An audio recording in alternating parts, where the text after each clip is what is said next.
Details ఏందో చూద్దాం ఒకసారి. రాజా సింగ్ రాజీనామాను బీజేపీ అధిష్టానం యాక్సెప్ట్ చేసింది.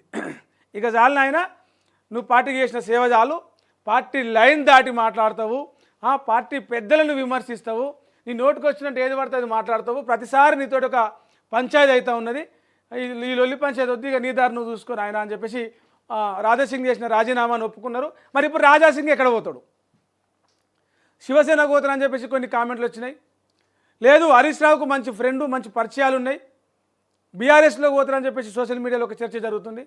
మరోవైపు బీఆర్ఎస్లో ఏమంటారు, అసలు మాకెందుకు ఆయన రాజాసింగ్ ఏది పడితే అది మాట్లాడతాడు, మాకు రాజాసింగ్ ఏమొద్దు, వచ్చినా మేము తీసుకోము, ఎందుకంటే మళ్ళీ ఆయన హిందుత్వం అంటాడు, మేము మోడీ మీద కొట్లాడుతున్నాం. ఆయనకు రేవంత్ రెడ్డికి మంచి దోస్తానుంది, అసెంబ్లీ ఇద్దరు షేకాన్లు ఇచ్చుకుంటారు, ఒకళ్ళు చూసి ఒకళ్ళు హాయిలు బాయిలు చెప్పుకుంటారు, కిలకిల నవ్వుకుంటారు. కాబట్టి రేవంత్ రెడ్డితో దోస్తానుతో ఆయన కాంగ్రెస్లో పోతారేమో అని చెప్పేసి బీఆర్ఎస్ నేతలు అంటూ ఉన్నారు.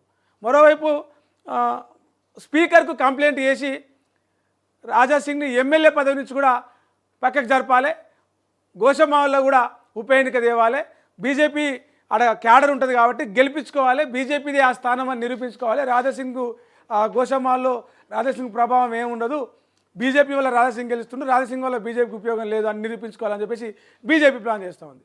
మరోవైపు మరి పార్టీకి రాజీనామా చేసినా ఎమ్మెల్యే పదవికి కూడా రాజీనామా చేస్తావా అని వచ్చిన క్వశ్చన్లలో రాజాసింగ్ అని ఇప్పటిదాకైతే నిర్ణయించుకోలేదు. పార్టీకి రాజీనామా చేసినా ఎమ్మెల్యే పదవికి రాజీనామా చేస్తున్నా చేయాలని నిర్ణయించుకోలేదు. త్వరలో అనుచరులతో మాట్లాడి, మా క్యాడర్తో మాట్లాడి, మా ముఖ్యులతో మాట్లాడి చెప్తా అని చెప్పేసి ఆయన అంటారు. మరి నిజంగా రాజాసింగ్ బీఆర్ఎస్ వైపు పోతాడా? వార్త ఏముందో చూద్దాం. Old city firebrand Goshamahal MLA Raja Singh దారేటు. ప్రస్తుతం ఈ చర్చ పొలిటికల్ రాజకీయ వర్గాల్లో సోషల్ మీడియాలో బాగా డిస్కషన్ అవుతూ ఉంది. అయితే బీజేపీ పార్టీకి రాజీనామా చేయడం కరెక్టే, ఎందుకంటే రాజాసింగ్ సరైన గుర్తింపు ఇస్తలేరు, ఆయన ఏది మాట్లాడినా కూడా తప్పు పడుతూ ఉన్నారని చెప్పేసి కొంతమంది ఇదైతే ఉన్నారు. ఒకవేళ రాజాసింగ్ మాట్లాడిన మాటలు ఏంటంటే, తెలంగాణలో కొంతమంది రాజకీయ నాయకులు, కొంతమంది బీజేపీ నాయకుల వల్ల పార్టీ అధిష్టానము అసలు పట్టించుకుంటలేదు, బీజేపీ అధికారం రావాలంటే చాలామంది నాయకులు మారాలి, నాయకుల తీరు మారాలి, పార్టీ విధానం మారాలని చెప్పేసి చాలాసార్లు ఆయన సోషల్ మీడియాలో వీడియోలు పెట్టిండు, పార్టీకి లెటర్లు రాసిండు.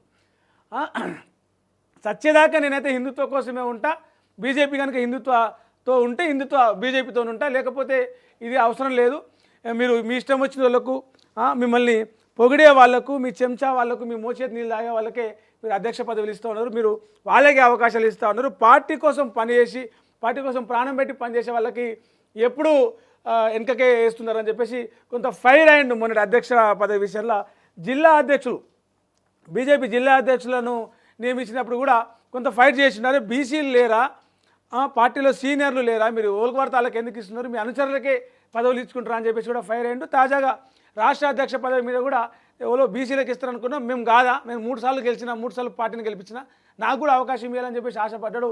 అయితే అందరూ అనుకున్నట్టుగా బీసీకే ఇస్తారు అనుకున్నట్టుగా అందరు అంచనాలు తారుమారు చేస్తూ బ్రాహ్మణ సామాజిక వర్గానికి చెందినటువంటి రామచంద్రరావుకు పార్టీ బాధ్యతలు అప్పచెప్పింది బీజేపీ. ఈ విషయంలో ఆయన కొంచెం హట్ అయ్యిండు, పార్టీకి వెళ్ళిపోతున్న చల్ మీరు ఇట్లా చేస్తున్నారని చెప్పేసి ఆయన రాజీనామా లేఖ రాసిండు.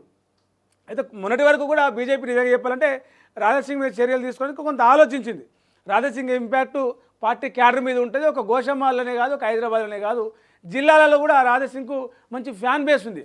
మరి ఈ టైంలో లోకల్ ఎలక్షన్స్ ఉన్నాయి, మున్సిపల్ ఎలక్షన్ రాబోతున్నాయి, ఈ టైంలో రాజాసింగ్ మీద చర్య తీసుకుంటే పార్టీకి కొంచెం డ్యామేజ్ ఏమైనా అవుతుందా అని ఆలోచించారు. కానీ ఇట్లా చూసుకుంటూ పోతే ఇక గౌరవం ఎక్కువ అవుతుంది అనుకున్నారు. మరి ఏమనుకున్నారు, రాజాసింగ్ ఇక చాలు ఆయన రాజా, ఇక చాలు రాజా అని చెప్పేసి పంపించేసారు. ప్రస్తుతానికైతే ఆయన అమర్నాథ్ యాత్రలో ఉన్నాడు. మరి బీఆర్ఎస్లో చేరుతారని చెప్పేసి ఒక ప్రచారం అవుతుంది. మరి ఆయన బీఆర్ఎస్లో చేరాడా అని చెప్పేసి ఇప్పటివరకు ఎవరు వాళ్ళు స్పందించలేదు, వీళ్ళు స్పందించలేదు. హరీష్ రావుతో దానికి కొన్ని సంబంధాలు, సన్నిహిత సంబంధాలు ఉన్నాయి, మాట్లాడతారు రెగ్యులర్గా. మరి ఆ విషయమై రాజాసింగే ఒక స్టేట్మెంట్ ఇస్తే ఆయన బీఆర్ఎస్లో చేరడా, మరి బీఆర్ఎస్ అంటున్నట్టు ఆయన కాంగ్రెస్లో పోతూ ఉన్నాడా, లేకపోతే శివసేనలోకే పోతాడా, లేకపోతే ఇండిపెండెంట్గానే పోటీ చేసి ఇది చేస్తాడా అనేది కూడా కొంత ఆలోచించాలి. మరోవైపు ఇంకో కామెంట్ వినిపిస్తుంది, ఆయన గతంలో టీడీపీ నుంచి పనిచేసి బీజేపీలోకి వచ్చింది. కాబట్టి ఒకవేళ రేపటి ఎన్నికల నాటికి రాష్ట్రంలో కూటమి వచ్చి బీజేపీ టీడీపీ జనసేన కూటమి వస్తే టీడీపీ తరఫున సీటు తెచ్చుకునే అవకాశం కూడా ఉందని అంటున్నారు.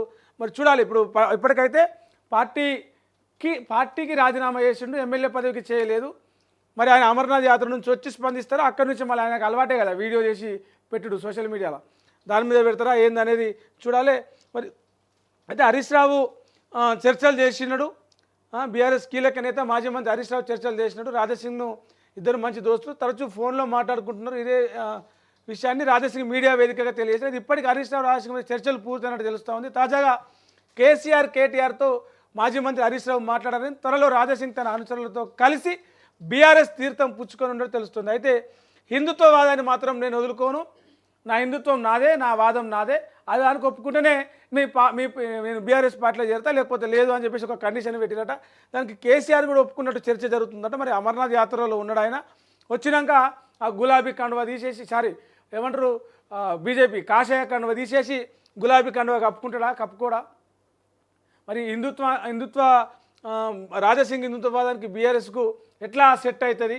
ఎలక్షన్ల ముందల, స్థానిక సంస్థల ఎలక్షన్ల ముందల బీఆర్ఎస్ పార్టీకి ఇది మైనస్ అవుతుందా ప్లస్ అవుతుందా అనేది కూడా చర్చ నడుస్తూ ఉంది.